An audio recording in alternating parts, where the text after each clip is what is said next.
त्वमेव लोकशङ्करं नमामि शङ्करं गुरुं नमामि शङ्करं गुरुं नमामि शङ्करं गुरुं।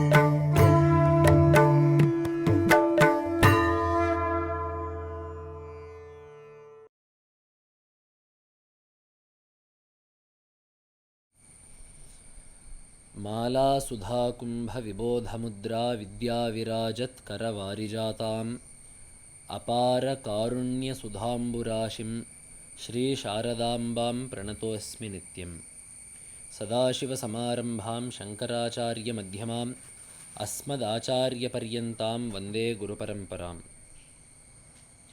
ఉభయ జగద్గురువుల పాదపద్మములకు సభక్తి శ్రద్ధంగా సాష్టాంగ ప్రణామాలను సమర్పించుకుంటూ, గత సంచికలో పుణ్యభూమి అయిన శృంగేరిలో తన యొక్క పరిపూర్ణమైన సాన్నిధ్యాన్ని అనుగ్రహించిన దేవతామూర్తి బ్రహ్మ విద్యాధిదేవత అయిన శారదాంబ యొక్క స్వరూపము గురించి, ఆ దేవి యొక్క తత్వము గురించి, ఆ దేవి యొక్క స్వభావము గురించి మనము చెప్పుకున్నాము.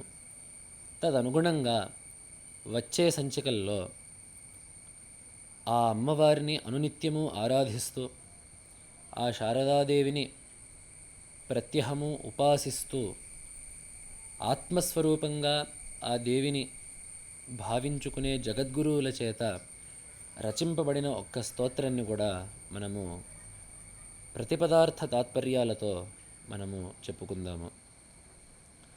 మనము ఇదివరకు అనుకున్నట్లుగా దక్షిణాంనాయ శృంగేరి శారదాపీఠం యొక్క 33వ అధిపతులు అభినవ శంకరులుగా విద్వల్లోకముచే కీర్తింపబడుతున్న మహాపురుషులు జగద్గురు శ్రీ శ్రీ సచ్చిదానంద శివాభినవ నృసింహభారతి మహాస్వామివారు. వారు మహాజ్ఞాన వైరాగ్యమూర్తులే కాక కవివరేణ్యులు కూడా అవ్వడము చేత వారు ఎన్నెన్నో దేవతా స్తోత్రాలు రాశారు. వారు చేసిన సవిస్తరమైన యాత్రల్లో దక్షిణ దేశంలో తమిళనాడు, కేరళ, కర్ణాటక, మహారాష్ట్ర మొదలైన దేశాల్లో వారు యాత్రలు చేసినప్పుడు ఆయా దేవతా సన్నిధుల్లో, ఆయా దేవాలయాల్లో భగవద్ దర్శనము చేసుకున్నప్పుడు వారి ముఖకమలము నుండి అలవోకగా అప్రయత్నంగా శ్లోక ప్రవాహము కొనసాగేది. ఆ ఆశు శ్లోకధారను వారి యొక్క పార్శ్వయందున్న పండితులు, వారి చుట్టుపక్కలున్న పండితులు, సేవకులు అప్పటికప్పుడు ఒక కలము కాగితము తీసుకొని వ్రాసుకోవడము చరిత్ర మనకు చెబుతున్న విషయము. ఆ స్తోత్రాలన్నింటినీ కూడా మనకి భక్తి సుధాతరంగిణి అని గ్రంథ రూపంలో ముద్రితమై ఉన్నాయి. వాటిల్లో ఒక అత్యంతమైన శ్రేష్టమైన స్తోత్రం ఒకటి, ఉత్కృష్టమైన స్తోత్రం, అలాగే ఎంతో అందమైన స్తోత్రము, గభీరమైన స్తోత్రము కమలజదయితాష్టకము. ఈ స్తోత్రము లోకంలో అతి విపులమైన ప్రచారాన్ని పొంది ఉన్నది. బహుజనుల చేత ప్రతిదినము చదువుబడుతున్నది, పారాయణ చేయబడుతున్నది. కాబట్టి అట్లాంటి స్తోత్రాన్ని గురించి మనము కొన్ని సంచికలు చెప్పుకుందాము. ఈ స్తోత్రము పేరు కమలజదయితాష్టకము. 8 శ్లోకములు కలది కావున ఇది అష్టకమైనది. అలాగే ఈ అష్టకం యొక్క మకుటము ఎలాగైతే పంచాక్షర స్తోత్రంలో నమశివాయ అని వస్తుందో, అదేవిధంగా అన్నపూర్ణాష్టకంలో భిక్షాం దేహి కృపావలంబనకరీ మాతాన్నపూర్ణేశ్వరి అని ఎలాగైతే వస్తుందో, ఎలాగైతే కాలభైరవ స్తోత్రంలో కాశికాపురాధినాథ కాలభైరవం భజే అని వస్తుందో, అదేవిధంగా ఈ స్తోత్రంలో విద్యాం శుద్ధాంచ బుద్ధిం కమలజదయితే సత్వరం దేహి మహ్యం అనేది ప్రతి శ్లోకంలోనూ 4వ పాదంగా ఉపనిబద్ధమై ఉంది. కావున ఈ పాదంలో కమలజదయితే అని ఒక సంబోధన ఉంది కాబట్టి ఈ స్తోత్రానికి కమలజదయితాష్టకము అని పేరు వచ్చినది. కమలజదయిత అంటే కమలమనగా తామర పువ్వు. కమలజ పద్మయందు జన్మించినవాడు చతుర్ముఖ బ్రహ్మ. కమలజ దయిత అంటే ఆ చతుర్ముఖ బ్రహ్మ యొక్క ప్రియురాలు ఆయన యొక్క వల్లభ అయిన అమ్మవారు శారదామ్మవారు. కాబట్టి కమలజదయితే అనేది శారదాదేవికి సంబోధన. దీంట్లో జగద్గురువులు అమ్మవారిని ఏమి కోరుతున్నారు అని చెప్పంటే విద్యాం శుద్ధాంచ బుద్ధిం, శుద్ధమైన విద్యను కావాలి కోరుతూ ఉన్నారు. అదేవిధంగా ఉత్తరత్ర కూడా దేహలీ దీపన్యాయంతో ఉత్తరత్ర కూడా దీన్ని అన్వయం చేసుకోవచ్చు. దేహలీ దీపన్యాయం అంటే గడపలో పెట్టిన దీపము బయట లోపల కూడా ఎలాగైతే చీకటిని పోగొడుతుందో మధ్యలో పెట్టిన ఒక పదార్థము పూర్వత్ర ఉత్తరత్ర కూడా సంబద్ధమైనప్పుడు దాన్ని దేహలీ దీపన్యాయం అంటారు. విద్యాం శుద్ధాంచ బుద్ధిం అని చెప్పి అన్నప్పుడు ఈ శుద్ధ అనే పదము మధ్యలో ఉండడం చేత అది విద్య దగ్గరున్నో బుద్ధి దగ్గరున్నో సంబంధించవచ్చు. కాబట్టి ఇక్కడ జగద్గురువులు అమ్మవారిని కోరుతుండేది శుద్ధమైన విద్య అనగా స్వచ్ఛమైన జ్ఞానము, బ్రహ్మజ్ఞానము, అదేవిధంగా శుద్ధమైన బుద్ధి, స్వచ్ఛమైన మనస్సుని కూడా కోరుతున్నారు.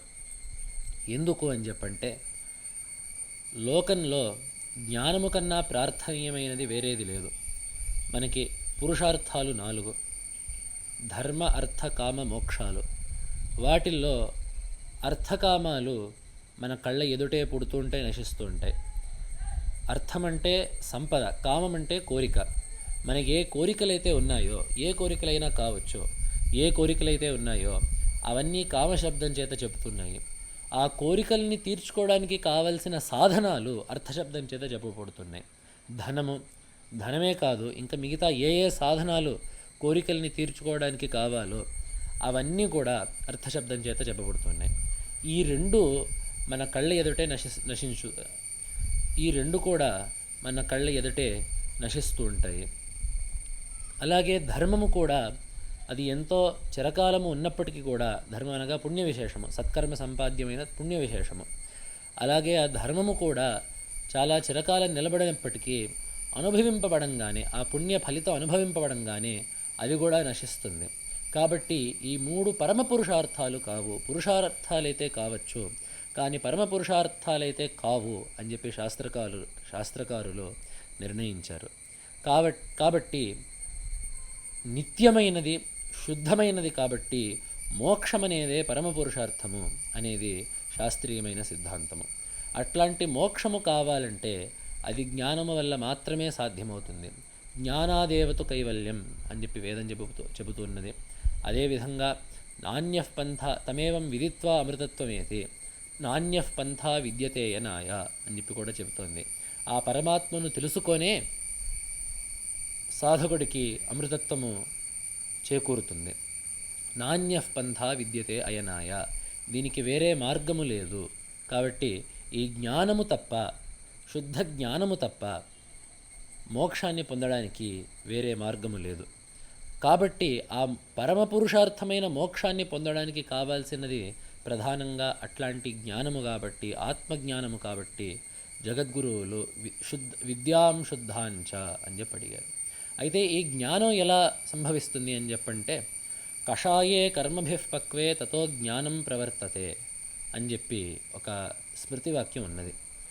మన మనస్సులో ఉన్న దోషాలు, రాగద్వేషాలు, అదేవిధంగా కామక్రోధ లోభ మోహ మద మాత్సర్యాలు ఇవన్నీ తొలగినప్పుడు కానీ జ్ఞాన మార్గంలోకి ప్రవేశము పూర్తిగా లభించదు. జ్ఞాన మార్గంలో కొంత ప్రవేశం ఉన్నా లేదా జ్ఞాన మార్గంలో కొంత ప్రయత్నం చేస్తున్నా కూడా దాని ఫలితం మాత్రం దక్కేది ఈ మనస్సు శుద్ధమైనప్పుడే. కాబట్టి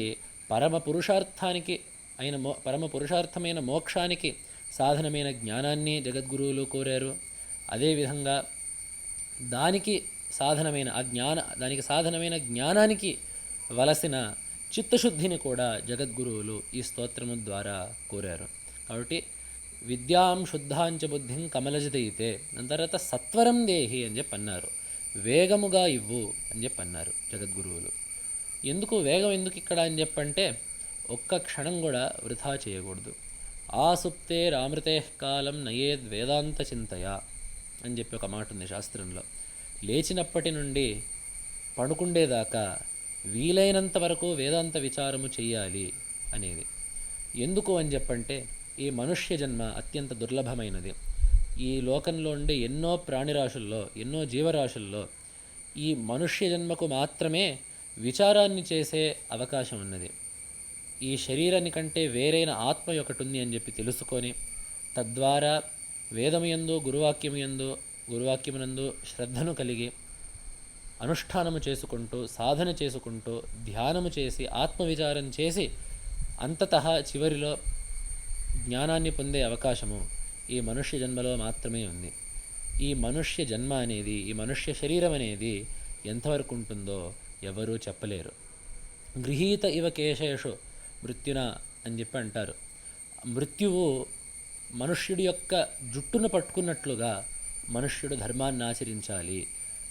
ఎవరికి ఎప్పుడు ఏమి జరుగుతుందో తెలియదు కాబట్టి వీలైనంత త్వరగా, వీలైనంత రీతిగా ఆత్మజ్ఞానం కోసం ప్రయత్నించాలి అనేది శాస్త్రం యొక్క బోధన మనకి చేస్తూ ఉండేది. కాబట్టి అట్లాంటి త్వర ఒకటి ఉంది కాబట్టి జగద్గురువులు సత్వరం దేహి మహ్యం అని చెప్పి దేవిని అడిగారు. ఇక మనం మకుటాన్ని చూసుకున్నాక మనం తొలి శ్లోకంలోకి ప్రవేశించినట్లయితే, శృంగక్ష్మాభృన్నివాసే శుకముఖమునిభిः సేవ్యమానాంఘ్రి పద్మే స్వాంగచ్ఛాయా విధూతామృతకరసురరాడ్వాహనే వాక్సవిత్రి శంభుశ్రీనాథముఖ్యామరవరనికరైర్మోదతః పూజ్యమానే విద్యాం శుద్ధాంచ బుద్ధిం కమలజదయితే సత్వరం దేహి మహ్యం అని ఒక మొదటి శ్లోకం చెప్పారు. దీంట్లో అమ్మవారి యొక్క వైభవం వర్ణించబడుతుంది. అమ్మవారికి ఈ క్షేత్రానికి ఉన్న సంబంధం చెప్పబడినది. అలాగే అమ్మవారిని ఎవరు భావిస్తున్నారు, ఎలా భావించాలి అనే విషయం కూడా ఈ శ్లోకంలో చెప్పబడుతున్నది. శృంగక్ష్మాభృన్ నివాసే, క్ష్మాభృత్ అంటే పర్వతం, శృంగక్ష్మాభృత్ అంటే శృంగ పర్వతము.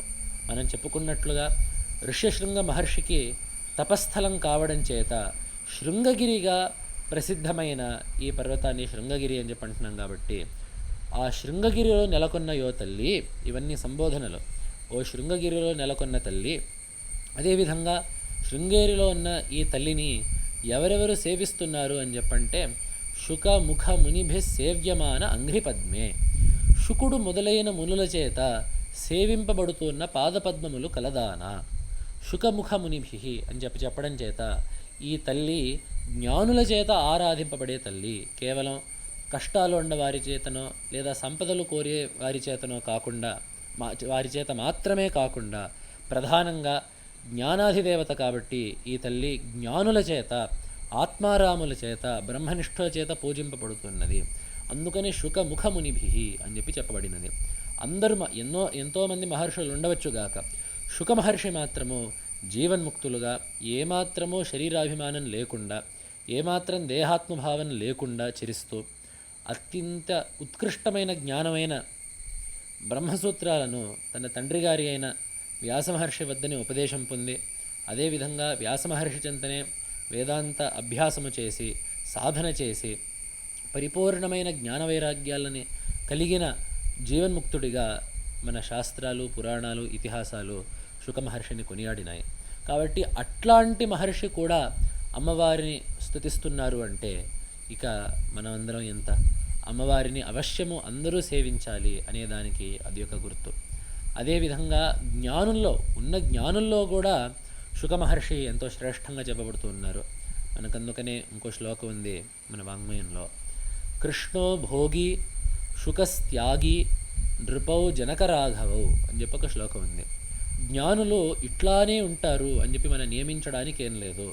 స్వస్వధర్మాన్ని ఆచరిస్తూ వారి వారి కర్తవ్యాలని పరిపాలన చేస్తూ జ్ఞానులు ఈ లోకంలో సంచరిస్తూ ఉంటారు అనే విషయాన్ని మనకి ఎన్నో పురాణ కథలు చెబుతున్నాయి. అందుకనే కృష్ణో భోగి, శ్రీకృష్ణ పరమాత్మ జ్ఞాని అయి బ్రహ్మనిష్ఠుడై 16,000 కాంతలను అనుగ్రహిస్తూ, ఎన్నో ధర్మకార్యాలు చేస్తూ, కురుక్షేత్ర యుద్ధాన్ని నడిపిస్తూ, ఎంతోమంది రాక్షసులను, రాజులను సంహరిస్తూ, ఎన్నో భోగాలను కూడా అనుభవిస్తూ ఉన్నప్పటికీ పరమాత్మ జ్ఞానిగానే ఉన్నారు. కాబట్టి కృష్ణో భోగి, భోగి అయిన కృష్ణుడు కూడా బ్రహ్మనిష్ఠుడే. అదేవిధంగా శుకస్త్యాగి, పరిపూర్ణమైన అవధూత స్వరూపంగా, క్వాచిత్కంగా అక్కడ కౌపీన మాత్రధారిగా కూడా మనకి అక్కడక్కడ పురాణాల్లో వర్ణన కనపడుతూ ఉంటుంది.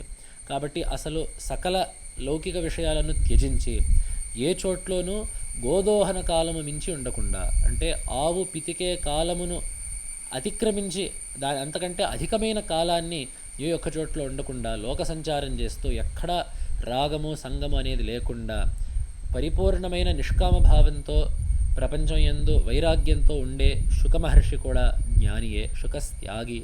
అదేవిధంగా రాజులై రాజ్యపాలన చేసి యుద్ధాలు చేసి రాజధర్మాన్ని నిర్వర్తించే జ్ఞానులు జనక రాఘవు, జనక మహారాజు, అదేవిధంగా శ్రీరామచంద్రుడు. కాబట్టి ఈ రకంగా జ్ఞానులు ఇట్లా ఉంటారు అని చెప్పడానికి లేదు. కానీ వీళ్ళల్లో కూడా ప్రపంచంతో ఏమాత్రం సంబంధం లేకుండా, అంటే కర్తవ్య మాత్రం చేత కూడా సంబంధం లేకుండా కేవలం బ్రహ్మని మాత్రమే అవలోకిస్తూ వేరే పనులు ఏమాత్రము పెట్టుకోకుండా సంచరించిన వారు శుకమహర్షి. కాబట్టి అట్లాంటి జ్ఞానుల్లో కూడా ఉత్కృష్టమైన జ్ఞాని శుకమహర్షి. కాబట్టి అట్లాంటి శుకమహర్షి చేత అమ్మవారు ఆరాధింపబడుతుందంటే అమ్మవారి యొక్క మాహాత్మ్యము, అలాగే ఆరాధన యొక్క ఆవశ్యకత మనం ఊహించుకోవచ్చు. అలాగే ఆ జ్ఞానుల చేత అమ్మవారు ఆరాధింపబడినప్పుడు అమ్మవారు ఎందుకు ఆరాధింపబడుతోంది? వాళ్ళకి జ్ఞానం వచ్చేసింది కదా అంటే మనకి భాగవతంలో ఒక మాట చెప్పబడుతున్నది, ఆత్మారామాశ్చ మునయః తథాపి ఉరుక్రమే కుర్వంత్యహైతుకీం భక్తిం ఇత్థంభూత గుణో హరిహి అని చెప్పి ఒక మాట ఉంది. ఆత్మారామాశ్చ మునయః, జ్ఞానులు ఆత్మారాములు, వాళ్ళు ఆత్మస్వరూపంలోనే ఆనందం చెందుతూ ఉంటారు. వాళ్ళకి బాహ్యమైన పదార్థం నుండి ఆనందాన్ని పొందాల్సిన అవసరం వారికి లేదు. అయినప్పటికీ వాళ్ళు అహేతుకమైన భక్తిని కలిగి ఉంటారు భగవంతుడి పట్ల. నాకు ఇది కావాలి, నాకు ఈ కష్టము పోవాలి అని కానీ, ఈ సంపద కావాలి అని కానీ, ఫలానా విషయం తెలుసుకోవాలని చెప్పి కానీ ఏ కోరిక లేని ఒక భక్తిని వాళ్ళు భగవంతుడి యందు కలిగి ఉంటారు. ఎందుకంటే ఇత్థంభూత గుణో హరిహి, పరమాత్మ యొక్క లక్షణమే అంత. ఆ పరమాత్మ ఆత్మస్వరూపుడు కావడం చేత ఎంతో ప్రియుడై ఉంటాడు అందరికీ. సుహృదం సర్వభూతానాం అని చెప్పి భగవంతుడు గీతలో అంటాడు. సర్వభూతములకు అతను సుహృత్తై క్షేమంకరుడై ఎంతో ప్రీతిభాజనుడై ఉంటాడు పరమాత్మ. కాబట్టి అయినప్పటికీ ఎంత జ్ఞాని అయినప్పటికీ ఆత్మస్వరూపంగా భగవంతుడిని చూస్తూ ఆ భగవంతుడి పట్ల నిష్కపటమైన భక్తిని, నిష్కారణమైన భక్తిని కలిగి ఉంటారు. కాబట్టి ఆ జ్ఞానులు, అట్లాంటి జ్ఞానులు మహర్ష్యాదులు కూడా ఈ దేవిని స్తుతిస్తున్నారు, కొలుస్తున్నారు. అదేవిధంగా అమ్మవారి యొక్క స్వచ్ఛత్వం ఎలా ఉందంటే, స్వాంగఛాయా విధూతామృతకర సురరాడ్వాహనే వాక్సవిత్రి. స్వాంగఛాయ, అమ్మవారి యొక్క శరీరం యొక్క తెల్లదనము చేత విధూత జయింపబడిన అమృతకర చంద్రుడు, సురరాడ్వాహన ఇంద్రుడి యొక్క వాహనమైన ఐరావతము, ఈ రెండు కూడా ఎంతో తెల్లగా ఉంటాయి. ఈ క్షీర సముద్రము, అలాగే చంద్రుడు స్వాంగఛాయా విధూత అమృతకర, ఆ చంద్రుడు పూర్ణచంద్రుడు, అదేవిధంగా ఐరావతము, ఈ రెండు ఎంతో స్ఫటిక స్వచ్ఛంగా తెల్లగా ఉండేవి ఈ రెండు పదార్థాలు. అంతకంటే తెలుపు అమ్మవారి శరీరంలో కనపడుతుంది. దీని చేత అమ్మవారు సత్వగుణ ప్రధానమైన దేవత అని చెప్పి తెలుస్తున్నది. ఏ దేవత అయితే జ్ఞానమును అనుగ్రహిస్తుందో, ఏ దేవత అయితే యోగసిద్ధిని కలిగిస్తుందో అట్లాంటి దేవత సత్వప్రధానమై ఉంటుంది. ఆ సత్వగుణానికి చిహ్నము ఆ శ్వేతవర్ణము. కాబట్టి అమ్మవారు అంత ఉత్కటమైన శ్వేతవర్ణాన్ని కలిగి ఉందంటే అమ్మవారు ఎంతో ఉత్కృష్టమైన జ్ఞానాన్ని ఇవ్వడానికి సిద్ధంగా ఉంది. అమ్మవారు జ్ఞానప్రధాన దేవత అనేది మనకు తెలుస్తుంది. అదేవిధంగా వాక్సవిత్రి, అమ్మవారు తనని ఆరాధించే వారికి ఎంతో స్వచ్ఛమైన వాక్కులను ఇస్తుంది, ఎంతో శుద్ధమైన శాస్త్ర జ్ఞానాన్ని ప్రసాదిస్తుంది అనే విషయం ఈ స్తోత్రంలో ఉత్తరత్ర కూడా జగద్గురువులు పేర్కొన్నారు. అదేవిధంగా జ్ఞానులే కాదు, దేవతలు కూడా ఈ అమ్మవారిని కొలుస్తున్నారు.